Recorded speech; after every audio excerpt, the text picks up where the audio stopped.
a warm breeze swept across the sprawling grassy lawns of the State College. Spring had arrived at last, and with it the pressure of final exams, the anticipation of graduation.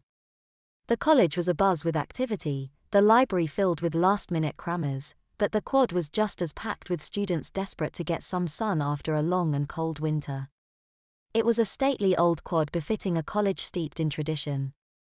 The lawn was bounded on either side by brick century-old buildings, clothed in a dignified growth of ivy.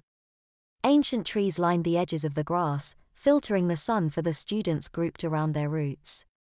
Most students were used to the beauty of the college in spring, taking it for granted.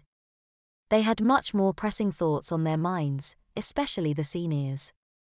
Their college careers were nearing their ends, their adult lives unfolding before them, and for each this meant something different. Some were filled with ambition, others with trepidation. But as they sat amongst the trees thinking that their lives were about to undergo some major changes, not a one of them could have imagined just how right they were about that.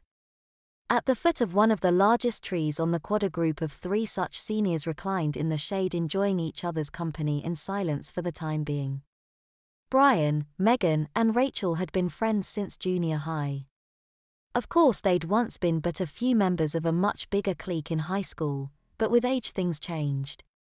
Friends went to different colleges, others transferred or simply dropped out. A couple guys drunk or smoked their way to expulsion. So it was that only the 3 of them remained. But as their group shrank, they only grew closer, and that only made their impending graduation and separation that much harder to face. Brian, the lone young man of the group, was an average kind of guy. He was smart, he'd made it through the top state college in 4 years after all, but not a genius or even a nerd. His grades had mostly been BS, with a smattering of CS. He was a thin young man of average height, a couple inches short of 6 feet. He'd played high school soccer and volleyball, but he was no jock. Some girls thought him cute with his shaggy brown hair, hazel eyes, and light skin. But he didn't exude that air of confidence some guys had, and so most girls just didn't notice him. It hadn't been an easy spring for Brian. His average grades hadn't been enough to land a job in the tough economy. With each day he moved closer to the end of his time living in the dorms with his friends and closer to moving home with Mom. It was a future he didn't want to consider. Brian's mom wasn't mean or cold, on the contrary, she was just too loving. To her, Brian was still her baby boy, needing to be coddled and advised on every decision. His failure to secure a job had only reinforced her conviction that he needed her guidance.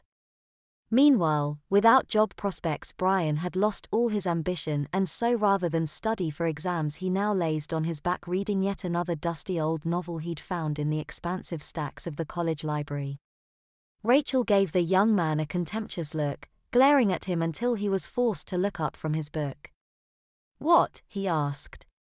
"You know what, Brian? How long are you going to play around reading trash when you should be studying?" Rachel demanded. Brian frowned and rolled his eyes. How could Rachel possibly have understood what he was going through?